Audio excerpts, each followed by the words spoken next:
I saw this article about how much people actually know about Social Security benefits, and it was a good reminder that there is still widespread confusion about how the rules actually work. So let's go through some of the most common misconceptions. These are the ones that came up in this survey and will hopefully clear up some of the rules. This is from Think Advisor and Allison Bell, and we're going to go through these one by one. So the first one here is the statement: you can undo a claiming decision within the first 12 months. Is that true or false? And you can see that 26% of people got this one right. The answer is true. You can generally withdraw your application or effectively undo it if you do so within 12 months of taking your benefit. Maybe you decided to go back to work, or you inherited some money, or for whatever reason you just decided, I'd rather not have started my benefits. I want to undo that. But this is not a free reset button. To use this option, you must repay all of the benefits that came to you, and that includes other family members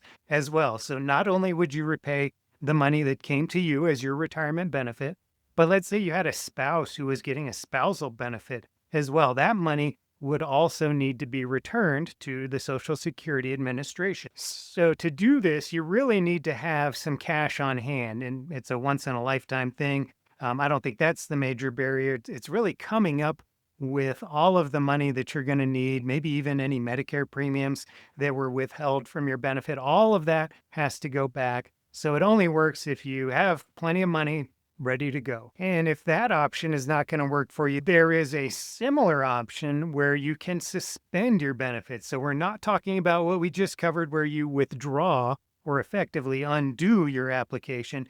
This is different. This is suspending your benefit. And in that case, you do not have to repay everything you received. Instead, you would just stop getting payments when you suspend. And that includes other family members. And I don't know if I already said this, but you must be full retirement age or later. So if you claimed at, let's say, age 62, and then 13 months went by, you missed the opportunity to withdraw if you wanted that, well, then your next opportunity to do something about it would be when you reach your full retirement age.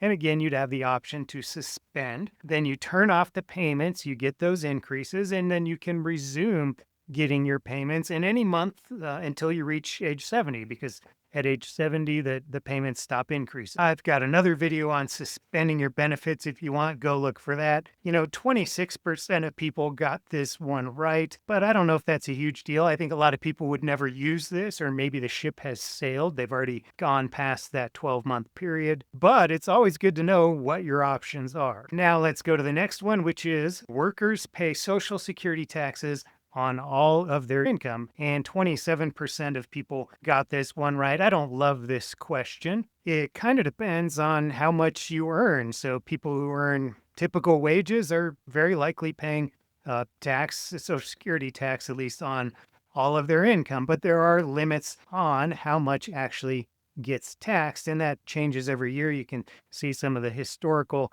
amounts, and for 2026, it's the first $184,500 of income that is going to be subject to Social Security tax. If you have earnings above that, then you do not pay that Social Security tax, and the amount we're talking about here is usually 6.2% for the employee, or 12.4% if you're self-employed.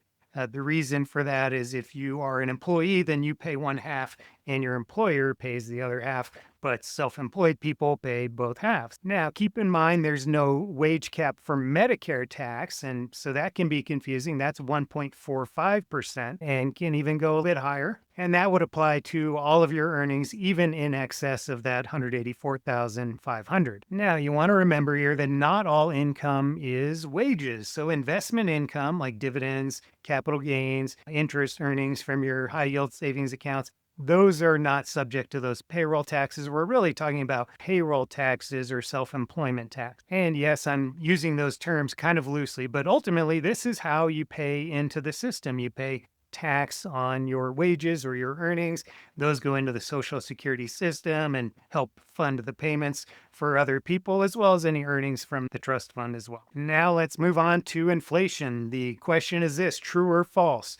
Social Security is not protected against inflation. That one is false. 32% of people got that correct, apparently. The fact is that Social Security does have cost of living adjustments or COLAs, and there was a 2.8% increase in payments for 2026. They use CPIW as the inflation measure. There are a number of different measures of inflation out there. That's the one they use. And so what you generally see is that the payments increase each year. So on the screen now is a history of some of the inflation adjustments back to 1975. And you can see most recently it was 2.8%, 2.5% the year before that. So there is generally some increase, but it might not perfectly match your spending or your real world inflation. Nevertheless, it certainly helps to have your payment increase. And the fact is that for a lot of retirees, they're actually spending at decreasing levels each year relative to inflation. It might be inflation minus 1% if you go with the retirement spending smile. Now, these inflation linked adjustments are unique. I mean, that's really one of the best features of Social Security. Annuities that are actually linked to real inflation, I don't know where you would find one at the moment. I mean, they might have increases where maybe they'll give you 3% a year or something like that, but it's not necessarily matching actual inflation. So if inflation was higher than 3% per year, you would be losing purchasing power. And that kind of makes sense. If you look at 2022 and 2023, you had 5.9%, followed by 8.7%. It's really hard for an insurance company to commit to say, hey, whatever inflation is, we'll cover it. I mean, that's asking a lot. I don't know how they would do the math. They would need to start you out with such a small payment to make up for that risk that I don't think many people would be interested in those, but I'm not a mathematician or an actuary. Anyway, we'll go back to income for the next question. The statement is this: true or false? Somebody who makes $200,000 pays as much in Social Security taxes as millionaires. Again, somebody who makes $200,000 pays as much in Social Security taxes as millionaires. 34% of people got this one correct. Once again, I don't really love the question. When you hear the term millionaires, I think you're thinking of people who have $1 million. And I think the question is suggesting people who earn $1 million in income versus those who earn $200,000 per year in income. This is where you're taking that multiple choice test and you just have to guess at what they're actually asking you. We kind of talked about this already. At 200,000, you would be above that 184,000. Whoops, I'm blocking it. You would be above that 184,500. So both the $200,000 person and the $1 million per year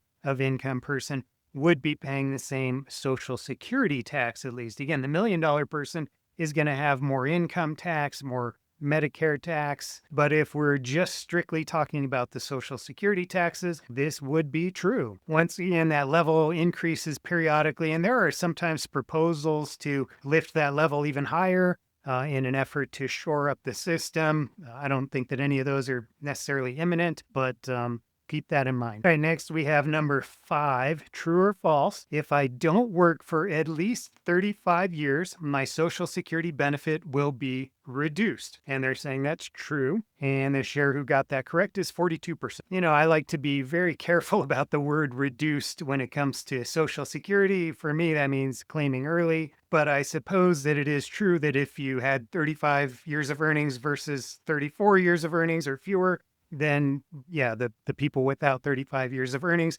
would get a smaller payment, most likely, all other things being equal. The key point here is that your Social Security payment is based in part on your highest 35 years of indexed earnings. So if you don't have 35 years of earnings in your work history, then you have zeros that fill in any of those slots, getting you to the full 35. If you only worked for 30 years, then you would have 5 zeros, for example. But this doesn't mean that you need 35 years to be eligible for Social Security retirement income. And it doesn't even necessarily mean that one single year moves the needle a lot. That 35-year thing is just telling you the boundaries of the calculation. It's saying 35 years, the biggest 35 years, and you're still eligible if you had less. And the calculation can be surprising. So if you have a strong earnings history, retiring early doesn't necessarily make a huge difference in your benefit. For example, let's say you stop working at 60 and you're going to